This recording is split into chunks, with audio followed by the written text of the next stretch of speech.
Le 14 mars dernier, la Chambre de l'instruction de la Cour d'appel de Paris rendait son verdict sur l'éventuel retour en détention provisoire de Pierre Palmade, remis en liberté sous contrôle judiciaire dans l'enquête sur l'accident de la route qu'il a causé le 10 février dernier sous l'emprise de la cocaïne.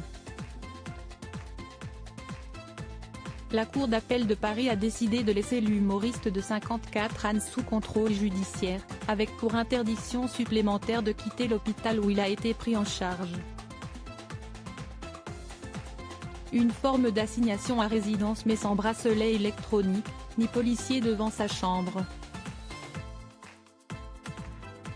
Ce soir du 10 février, Pierre Palmade avait percuté une voiture dans laquelle se trouvait une famille, à savoir Yuxel, le conducteur, dont l'état de santé ne serait toujours pas rassurant, une femme enceinte qui a malheureusement perdu son bébé, ainsi que leur petit garçon de 6 ans nommé Devrim.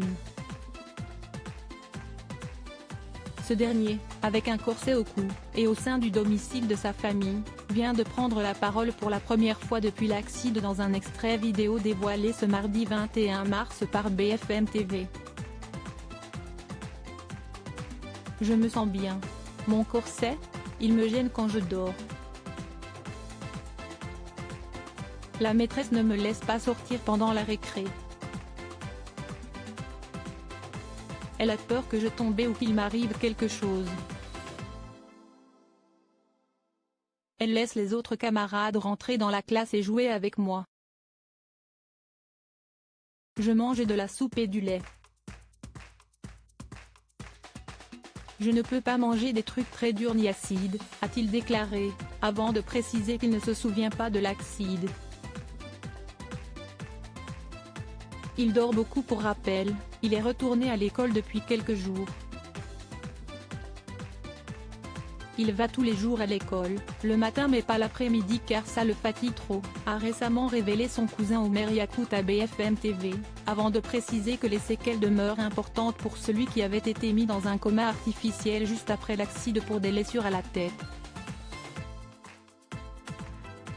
Avant de finalement en sortir fin février, il a la mâchoire cassée, il a toute la partie gauche et droite de cassée.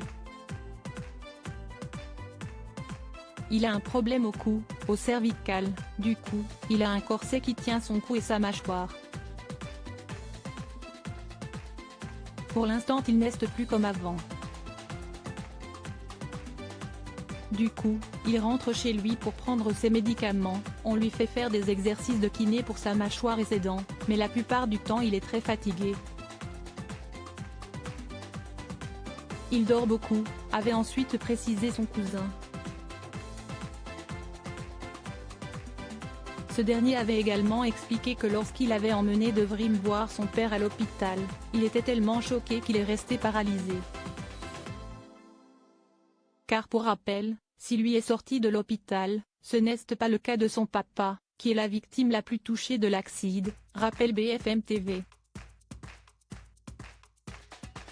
En effet, après avoir été plongé dans un coma artificiel en raison de trop grandes souffrances et avoir subi cette opération, Yuxel est toujours mal au point.